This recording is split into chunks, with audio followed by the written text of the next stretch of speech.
Let's make chicken al pastor. We're going to start by rehydrating our chiles. While our chiles rehydrate, we're going to add half an onion, 4 garlic cloves, this much achiote, fresh squeezed orange juice. I'm using 2 oranges. Fresh lime juice, some fresh pineapple, 2 tablespoons chicken bouillon, 1 tablespoon apple cider vinegar. Now that our chiles are nice and hydrated, we're going to add those too.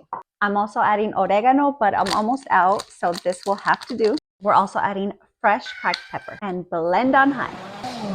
Before we add our sauce to our chicken, we're going to strain it. Once your chicken is well coated, you're going to want to leave this in the fridge for at least an hour. We're going to let our pan get nice and hot over medium-low heat and add some oil. If your pan is nice and hot, go ahead and add your chicken. My chicken is done and I'm chopping it up for tacos. I garnished with onion, cilantro, some pineapple, avocado, and some spicy salsa. And what's a taco without some extra limon? This chicken al pastor is so easy and so good. You have to make this.